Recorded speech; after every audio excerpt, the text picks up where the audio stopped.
Assalamualaikum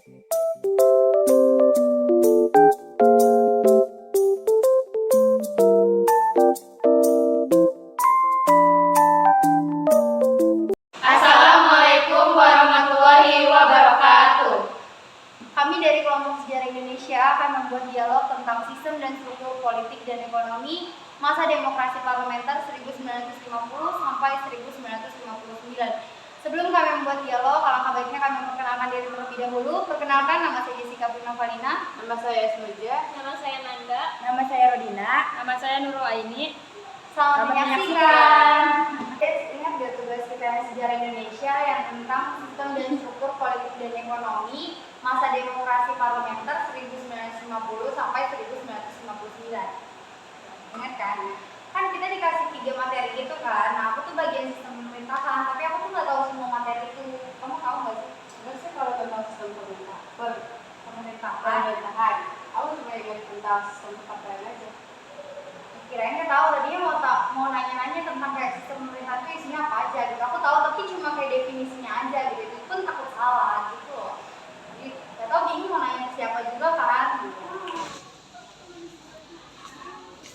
Kita ke kelas yuk. Ayo. Pada ngapain sih? Duduk aja dulu. Ini aku tuh lagi ngebahas tugas yang sejarah Indo yang tentang sistem dan struktur politik dan ekonomi masa demokrasi itu.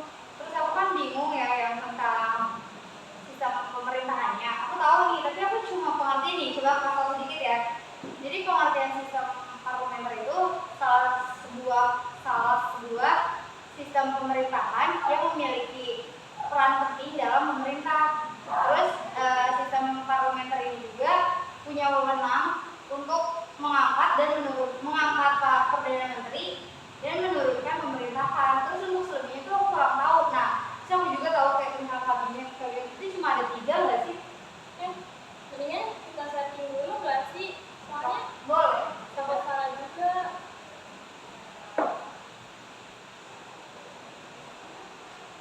Ada nggak? Ada nih. Jadi salah satu ciri yang nampak dalam masa ini adalah sering terjadi penggantian kabinet.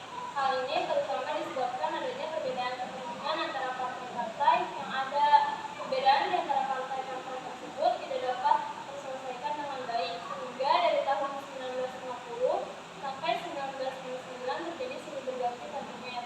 Yang pertama itu ada kabinet Natsir, terus yang kedua kabinet Sudirman, yang ketiga kabinet Wilopo, dan yang keempat kabinet Ali Sastroamidjojo, yang kelima kabinet Burhanuddin, yang keenam kabinet Juanda. Aku nggak bisa ngejelasin semuanya. Ini deh salah satu aja, contoh aja itu contoh kabinetnya dong. Aku mau ngejelasin yang kabinet Juanda. Kabinet Juanda merupakan jakun kabinet dengan beban tugas yang harus dijalankan adalah perjuangan membebaskan Irian Barat dan menghadapi keadaan ekonomi dan keuangan yang buruk. Kabinet Juanda untuk menyelesaikan tugasnya menyusun program kerja yang terdiri dari 5 pasal.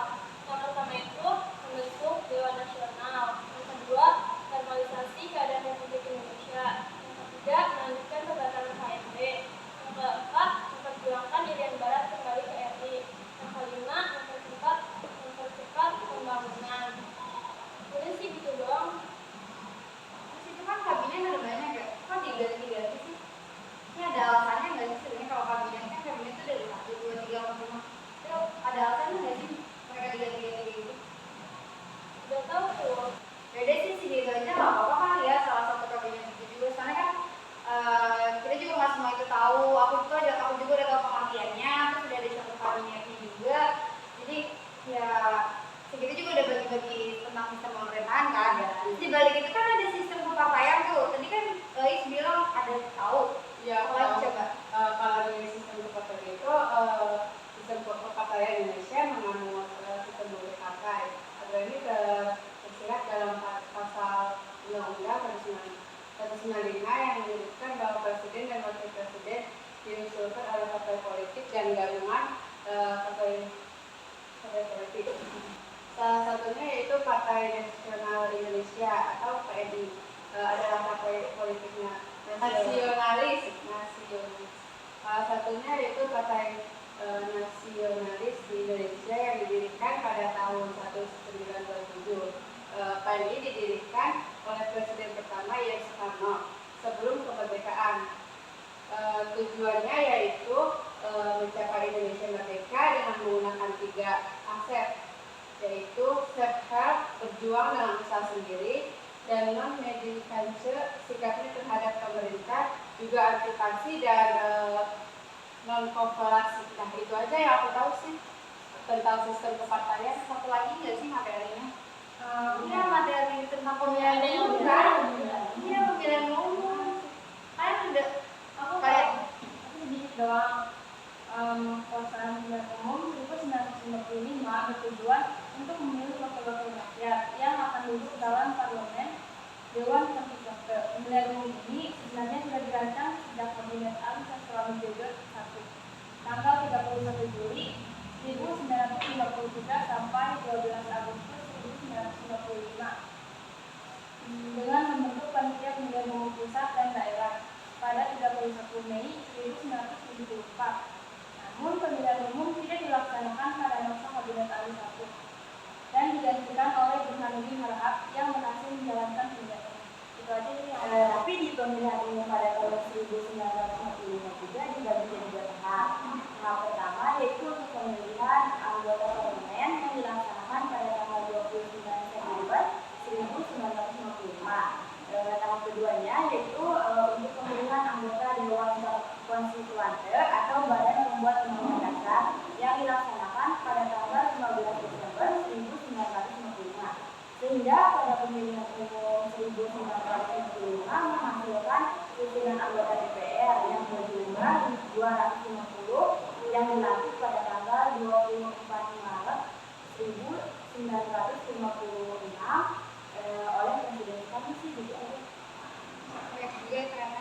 Iya, sampai Banget sih. Jago bisa ngapalin, maksudnya bisa masuk ke otak tuh tentang pemilihan umum. Tadi aja apa sistem parlementer aja keliru banget kan? Iya, apalagi Tapi kalian juga kalian tahu lebih keren kamu. paling parah pemilihan umum udah kita bisa lakukan. Iya. Tahun 2000 berapa? Harus gini. jadi ada Sekian dialog dari kelompok kami. Terima kasih. Wassalamualaikum warahmatullahi wabarakatuh.